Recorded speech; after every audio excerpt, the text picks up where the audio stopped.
오늘은 부활주일입니다. 우리 예수님께서 다시 사신 복된 부활주일입니다.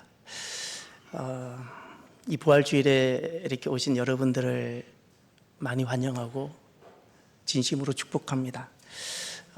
우리 교인들이 여러분들과 함께 예배드리고자 오랫동안 한 분 한 분 이름을 불러가며 기도했고, 어제도 밤 10시 넘도록 또 이것저것 마음을 다해 사랑으로 준비하고 그렇게 했습니다. 오신 분들을 많이 축복합니다. 한 분 한 분들의 삶들이 봄처럼 아름답게 피어나기를 축복합니다. 사람이면 누구든지 있을 수 있는 불안이나 염려, 이런 두려움들 떠나가고 주님이 주시는 평강과 그 기쁨이 가득하기를 축복합니다. 무엇보다 구원은 선물입니다. 인생이 받을 수 있는 최고의 선물이 구원인데, 그 구원을 선물로 받아 누리는 복된 한 분 한 분들이 되시기를 주의 이름으로 축복합니다. 우리의 삶은 우리가 내리는 선택의 결과입니다.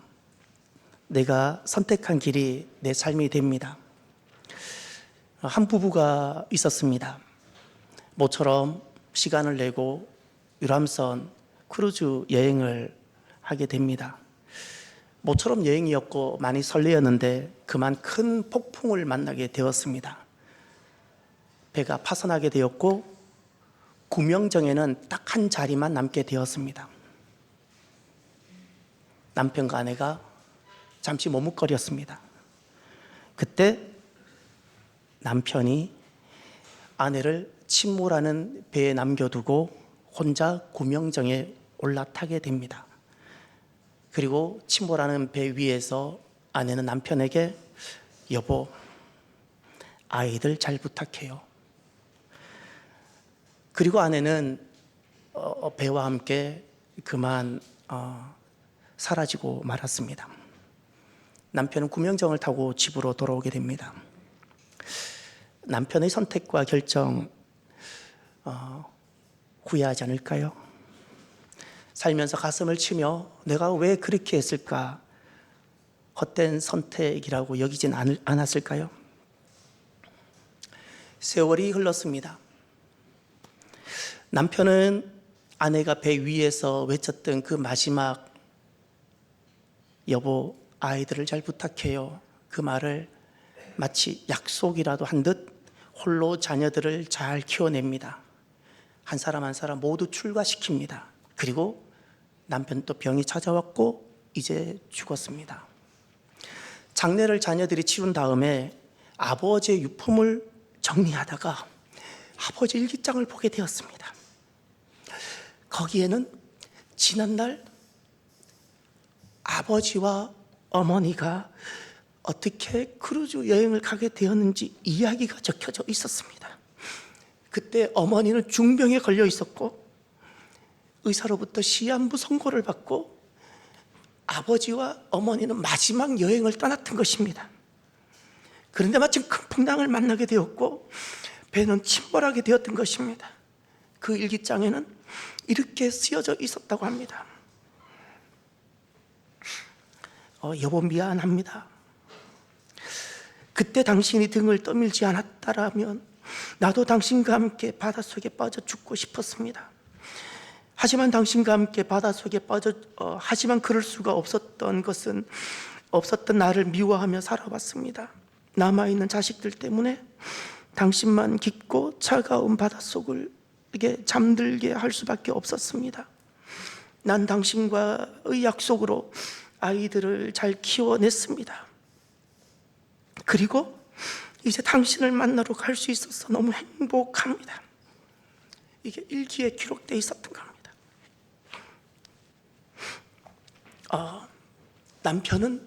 아버지는 참 아팠지만 아플 수는 있어도 후회 없는 선택을 합니다.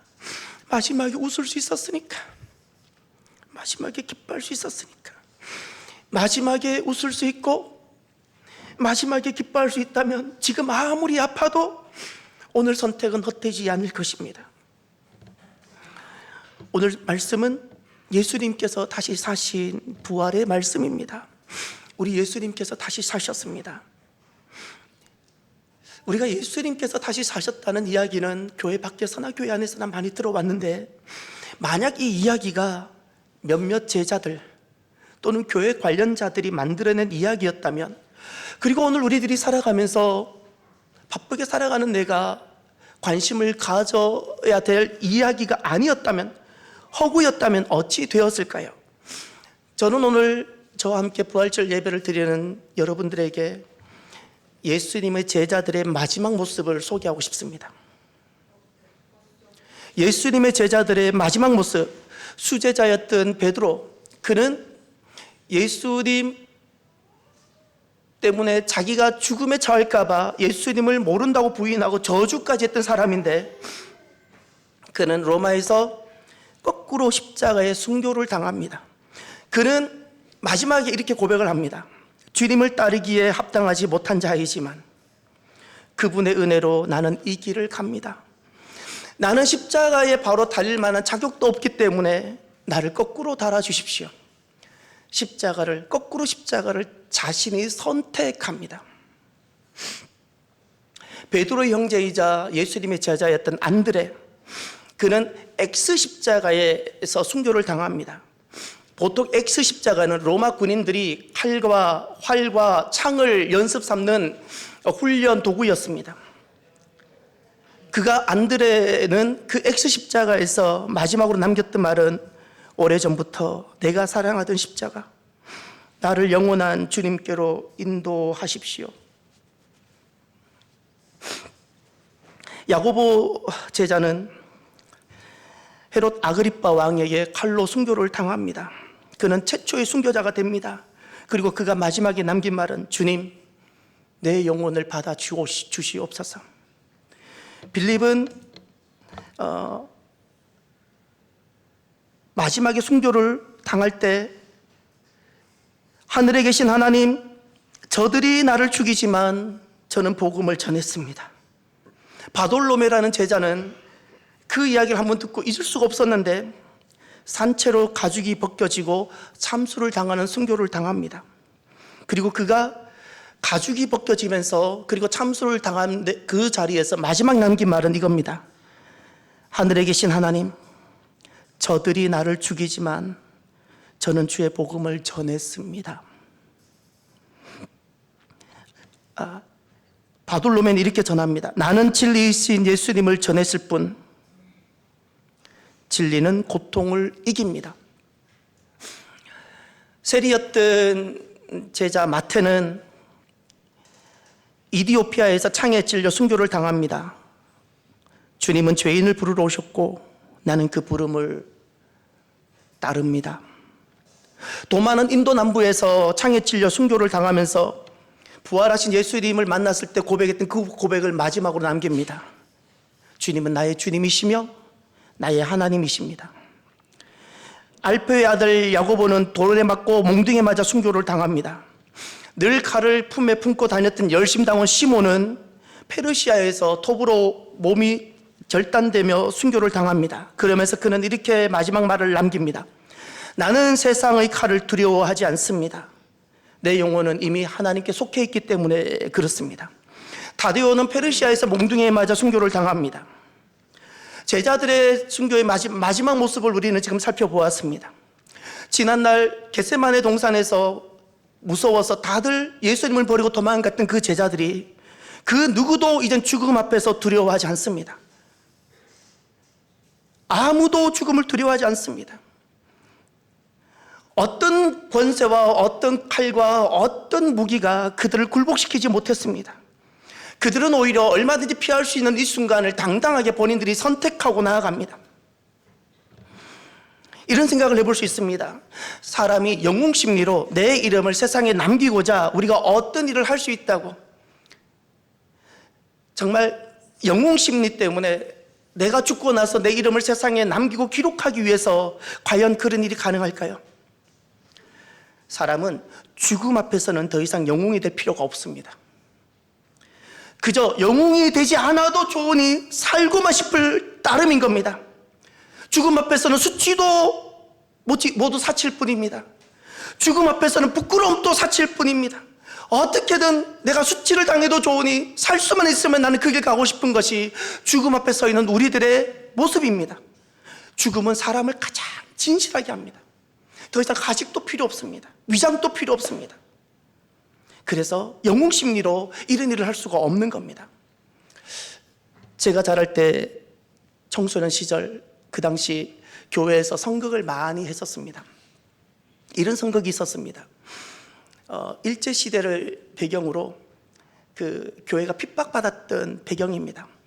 그 중에 너무 인상적인 선극이 이겁니다. 하나는 예수님의 초상화를 두고 일본 순사가 이야기하는 겁니다. 저 초상화를 밟고 살 것이냐 아니면 저 초상화를 밟지 않고 죽을 것인가 선택하라고 하는 겁니다. 그 선극이 하나 있었고, 또 하나는 송판에 이렇게 못이 이렇게 올라온 그것을 두고 예수님을 부인하고 살든지 아니면 저 송판 위를 걸어서 지나가든지, 이런 우리 윗대 신앙의 선배들이 겪었고 지켜왔던 그 신앙을 후배인 우리들이 선극으로 재현해 보았던 것이 기억이 납니다. 사랑하는 여러분, 무엇이 이렇게 이들을 바꾸었을까요? 겟세마네 동산에서 예수님 체포당할 때 나도 잡혀서 죽게 될까 봐 옷이 벗겨지는지도 모른 채 도망갔던 그들인데, 그 젊은 남자들이 다 무서워서 도망갔는데, 심지어 예수님의 수제자였던 베드로는 예수님을 저주까지 모른다고 했는데 어떻게 얼마든지 피할 수 있는 죽음을 애써 피하지 아니하고 당당하게 선택하며 맞설 수 있었을까요? 더구나 그 누구도 이렇게 자신의 마지막 죽음의 모습을 후회하지 않고 그 누구도 저주하지 아니하고 너무나도 기뻐하며 당당하며 오히려 용서하고 노래하며 이런 죽음을 맞이할 수 있었을까요? 예수님의 부활입니다. 예수님의 부활 때문입니다. 오늘 본문은 부활을 4가지로 설명하고 있습니다. 첫 번째, 부활은 제자들에게 복음이었습니다. 15장 1절에 형제들아, 내가 너희에게 전한 복음은 너희에게 알게 하노니 이는 너희가 받은 것이요 또 그 가운데 선 것이라. 내가 받고 또 너희가 그 가운데 선 것은, 또 너희가 너희에게 전한 것은 복음이라 그랬는데 그 복음이 바로 부활입니다. 예수님의 부활, 이것이 제자들에게 복음이 되었던 겁니다. 죽음 앞에서도, 창 앞에서 나를 두렵지 않게 하는 정말 기쁜 소식, 제자들을 변화시킨 복음이 하나 있었는데, 밥을 먹지 않아도 살게 하는 복음이 하나 있었는데, 로마의 칼 앞에서도 두렵지 않는 복음이 하나 있었는데, 그것이 예수님의 부활이었다는 겁니다. 이 부활이 제자들을 바꿨습니다. 또 오늘 말씀의 두 번째로, 부활은 제자들을 구원의 확신 가운데 거하게 했다고 말씀합니다. 2절에 보면 너희가 만일 내가 전한 그 말을 굳게 지키고 헛되이 믿지 아니하였으면 그로 말미암아 구원을 받으리라. 아멘. 그로 말미암아 구원을 받으리라. 그로 말미암아라는 것은 내가 전한 그 말, 바로 복음입니다. 부활의 복음입니다. 부활의 복음으로 말미암아 구원을 받게 되고 구원의 확신 가운데 거하게 되었다고 말씀합니다. 무엇이 오늘 우리들, 죄인인 우리들이 구원의 확신 가운데 거하게 할까요? 부활입니다. 부활입니다. 부활 생명이 우리로 하여금 구원의 확신 가운데 거하게 해서 이제는 어떤 것도 두렵지 아니하는 그런 사람, 전에는 내가 죽을까 망할까 두려워서 도망다니는 그런 자였는데 이제는 아무것도 두렵지 않는 자가 되게 한다는 사실입니다. 세 번째, 오늘 말씀은 부활이 역사적 사실이었음을 말씀해 주고 있습니다. 3절에 보면 내가 받은 것을 먼저 너희에게 전하였노니 이는 성경대로 그리스도께서 우리를 위하여, 우리 죄를 위하여 죽으시고, 예수님의 죽으심과 십자가가 나옵니다. 4절에 보면 장사 지낸 바 되셨다가 성경대로 사흘 만에 다시 살아나사, 성경대로 다시 살아나심, 부활을 말씀하고 있습니다. 그런데 5절부터는 예수님께서 죽으시고 완전히 죽으셨던 예수님께서 다시 살아나신 것을 목격하는 목격자들이 나옵니다. 5절에 게바가 나옵니다. 12제자가 나옵니다. 500여 형제들이 나옵니다. 7절에 야고보가 나옵니다. 모든 사도가 나옵니다. 8절에 만사되지 못하여 난 자 바로 사도 바울이 등장합니다. 모두 예수님께서 죽으셨다가 다시 살아나신 것을 목격한 사람들입니다. 부활이 역사적 사실이라는 것을 증언하고 있습니다. 끝으로 네 번째, 사도 바울에 대한 고백이 하나 나옵니다. 내가 이렇게 변화된 것은, 나 바울이 이렇게 변화되어진 것은 바로 부활 때문입니다 라고 말하고 있습니다. 9절과 10절을 보십시오. 다 함께 볼까요? 나는 사도 중에 가장 작은 자라.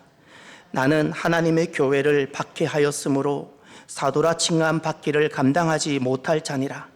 그러나 내가 나 된 것은 하나님의 은혜로 된 것이니 내게 주신 그의 은혜가 헛되지 아니하여 내가 모든 사도보다 더 많이 수고하였으나 내가 한 것이 아니요 오직 하나님 나와 함께 하신 하나님의 은혜로라. 아멘.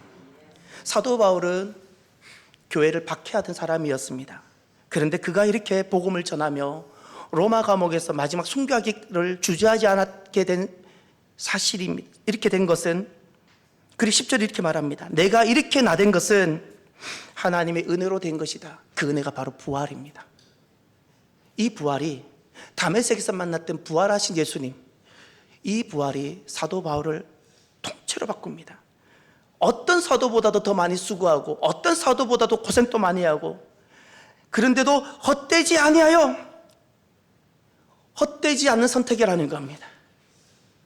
누구보다 더 많이 수고했지만 헛되지 않은 선택이고, 내가 로마에서 순교하지만 헛되지 아니하는 선택이고, 이 모든 삶이 하나님의 도리어 은혜라고 사도 바울은 고백합니다. 사랑하는 귀한 여러분, 교회는 결코 소멸되지 않습니다. 그것은 교회를 이루고 있는 구성원들이 대단하거나 건물이 화려하기 때문이 아닙니다. 예수 부활 때문입니다. 교회를 무너뜨릴 수는 있어도 교회는 없어지지 않습니다. 예수 부활 때문입니다. 더 이상 죽음의 공포와 권세에 사로잡히지 않습니다. 예수 부활 때문입니다. 북한의 김일성 정권이 70년을 그 땅을 붙잡고 있어도 그 땅 안에 있는 교회는 없어지지 않습니다. 예수 부활 때문입니다. 지금 또 무슬림들이, 이슬람 그 세계 속에서도 수많은 무슬림들이 돌아오고 있습니다. 예수 부활 때문입니다. 예수 부활이 모든 것을 바꾸게 됩니다. 헛되지 않은 선택이 하나 있습니다. 살아가면서 결코 헛되지 않는 선택, 예수 선택입니다. 내가 예수님을 선택하면 예수님은 내 삶을 부활이 되게 해주십니다. 내가 예수님을 선택하면 2000년 전 그 부활이 오늘 나의 부활이 되고 내 삶이 부활의 삶이 되게 해주십니다. 저와 여러분들이 내 삶이 부활이 삶이 되는 복된 저와 여러분이 되기를 바랍니다. 기도합시다. 하나님, 내 코에 소음이 떨어지기 전에 부활은 우리에게 주어진 모든 기회인데 예수님을 선택함으로 부활이 삶이 되는 놀라운 복된 성도들 한 사람 한 사람, 오늘 예배에 나오는 모든 분들이 주여 되게 하여 주옵소서. 감사하며 예수님의 이름으로 기도드립니다. 아멘.